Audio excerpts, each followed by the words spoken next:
I'm Martha Lee Carr Powell, and I was born January 31st, 1934. And my husband Moultie and I were married December 23rd, 1952. Okay. And we've been married almost 62 years. I have 5 sisters and a brother. My mother was Laura Catherine Reagan, and my father was Hobart Malone Carr. And a lot of people have misspelled that over the years, so I'll spell it for you. K-A-R-R-H. 2 of my sisters have died. My sister Laura and my sister Faye. And the other girls live in Las Vegas. Charlotte lives in Las Vegas, and Sarah lives in Willis, Texas. And Fanny Emma lives in Kentucky. My brother Philip lives in Meridian, Mississippi, or near Meridian, in a little area called Collinsville, Mississippi. He became a grandfather for the first time January 7th this year. And he said to me, Martha Lee, I never thought I would become a grandfather. And he is so taken by this baby. Of course, he's past retirement age. This baby is a new toy for him. My grandparents on my mother's side, Elmartha Cranford. Ernest? Her middle name was Cranford Ernest Reagan. And my grandfather's name was Cornelius Willoughby Reagan, R-E-A-G-A-N. His father was born in Ireland. But Granddaddy said that he swam the Warrior River to find grandmother Elmartha. He called her Marty. And they had only one child, and that was my mother, Catherine. Catherine graduated high school at Oakman, as well as my dad, in 1932, and I graduated in 1952. I don't remember my great-grandparents at all. They had died before I was born, but I do remember my grandfather Reagan and my grandmother Reagan. I grew up in Walker County, near Oakman, near the town of Oakman. And we moved from where I was born when I was about 10 years old to the Joshua Ernest Hill. We called it On the Hill, the house on the hill. There was a rental house on that property, and that's where Mother and the children moved. Dad left home to work in the war plants when I was, 9, 10 years old. He wanted to go into the military because World War II was going on at that time, or about to begin. And they wouldn't take him because he already had 5 little girls at home. So he left home to work. This was just a farm area where we grew up, and he farmed, so he went away to work and never actually came home to live after that time. That was a sad time for my mom. Oh, there's so many memories of our childhood.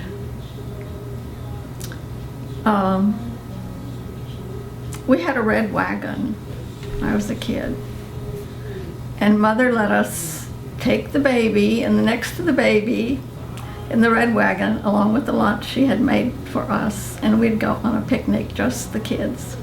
I guess Mother wanted some peace and quiet in the house just for herself.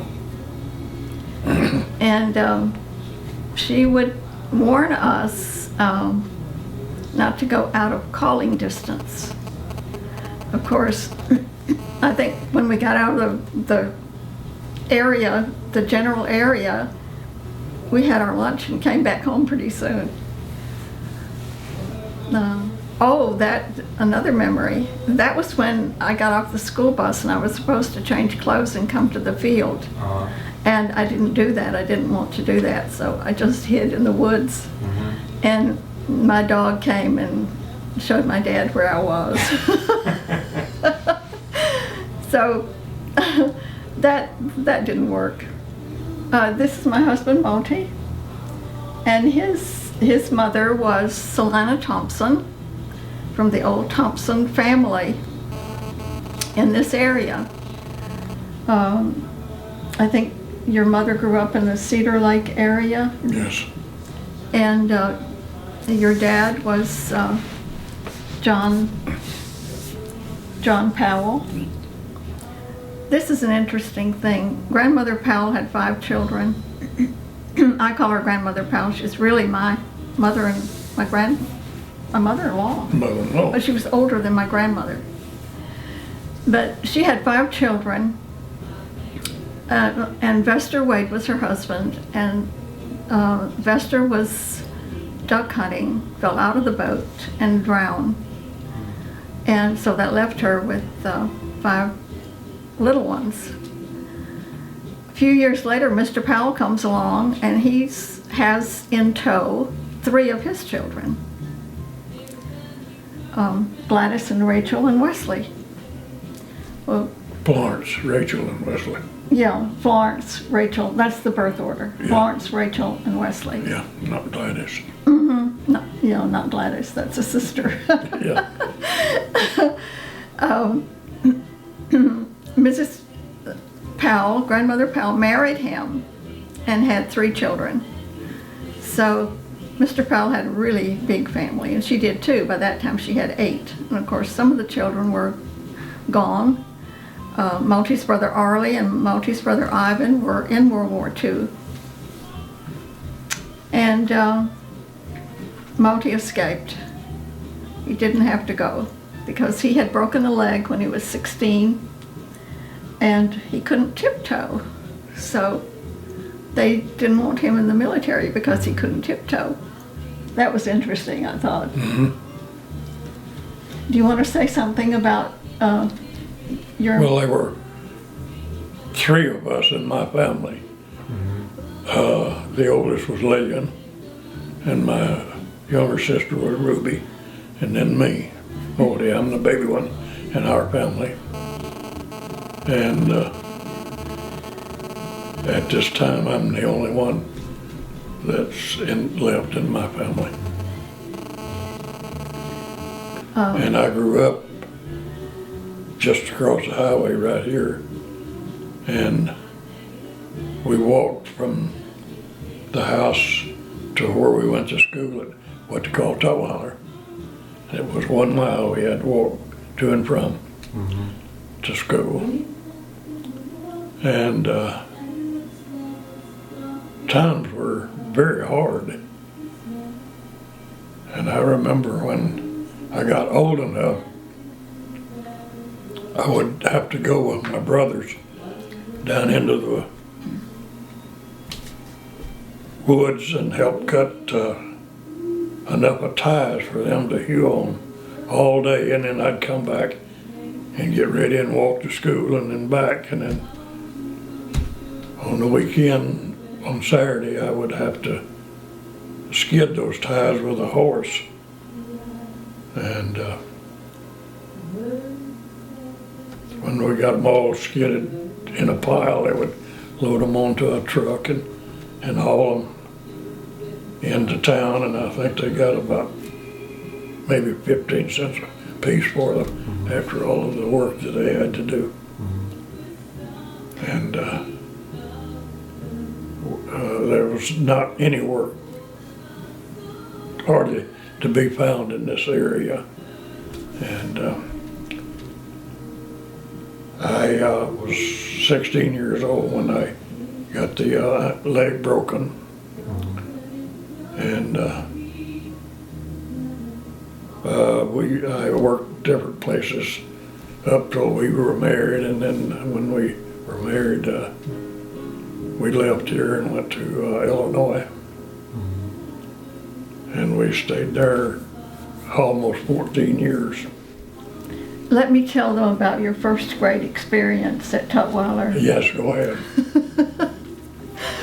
My Uncle Clarence Carr and his wife Donna Evans Carr were teachers. They lived in the teacher's house, which was across the road and up on a little bank. And Aunt Donna taught Moultie in first grade. And he misbehaved. She didn't remember what it was, but he misbehaved, and she switched his legs really good. So she remembered that when many years after we had married and we were talking, she remembered switching his legs in first grade. And my Uncle Clarence was a disciplinarian, and he was eventually assistant principal at Walker High School. And she taught at Farmstead School for many, many years, I think something like 43 years. Or in the teaching profession for 43 years. And they're both deceased now. And my dad, Hobart Carr, helped Uncle Clarence build a house in Jasper. After business college, I worked in Walker County for a few months, and we decided to go to Illinois to work. Moultie's sister was there in Cook County, Melrose Park, Illinois, near Chicago. In fact, 20 miles west of Chicago. And so we went, my sister Laura, and I, and her husband John Gerganus, and Moultie, and our children were born in Illinois. Timothy was born in 1962, and Wesley was born in 1964. When Wesley was 10 months old, we moved back to Walker County, and of course, he has no memory of Illinois. He just knows that he was born at LaGrange Park, Illinois. Wesley, we lost Timothy in 1984. He was killed in an automobile accident. He would have been 20 that year. Wesley is married, has 4 children and 1 grandchild. And his oldest daughter, Jessica, is married, and Jessica has a little boy, Owen. And Wesley has, his oldest son is Sawyer. He graduated high school in Roundup, Montana in May of this year. And he's married to Mandy Cutcliffe. And Mandy had a daughter, Madison, before she and Wesley married. So Wesley adopted Madison, and she's now a little pal girl, and we're so proud of her. She's 16. She'll be graduating high school next year. And then Mandy and Wesley have Samuel. Samuel is 9. We call him Sam. And he's a sweet little boy. He loves to play sports, plays basketball. And when he comes here and worships with us, he always stands and helps Brother Louis lead the singing. He likes to do that. So he's a sweet kid. Of course, we don't get to see them as much as we'd like because they live in Hoover. And the road between here and there is long and winding. Yes. My grandmother Reagan's maiden name is Elmartha. Her middle name, Cranford Ernest. She was born in 1890, and she lived to be 83 years old. Her father was Joshua Ernest, her mother Samantha Cranford, and Joshua's father was John Newton Ernest, and his wife was Catherine Davidson. And that's how we were related to the Ernests. Okay. Anything of importance to pass down. I think the young people today don't think they're ever going to age. They don't think that they're going to have a hard time from time to time. They are slow making commitments to friends or even to the Lord.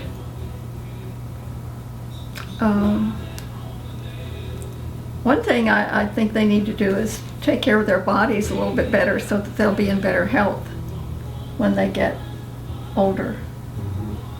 Do you have some sage of wisdom to pass on?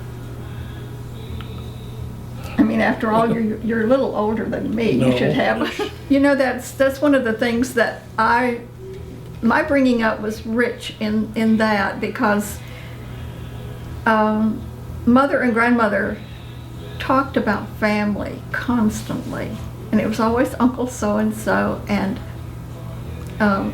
Ma was for mother, and Pa was for dad.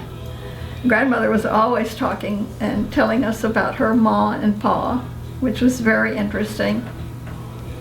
Although I wish I had listened more carefully, I would have a lot more stories to tell about her Ma and Pa. They had 14 children, I know that. And I didn't say anything about when my mother was a child. Granddaddy's sister lived with them, lived with El Martha, and I think they called my grandfather Neil Reagan. His friends called him Neil, or Rip, and I don't know where Rip came from, but that was just a name that some of his man friends called him. Well, I think it's important to know where you came from, who your relatives are, your ancestry, and technology has helped us in that respect, because a lot of data is on the internet today, and we can go there and not have to be going to the courthouses all over the country and looking up census records and that sort of thing. So it's made it easier for us to search. Mhm. Well, the only other thing I have to say would be that for the younger generation in marriage would be to be faithful and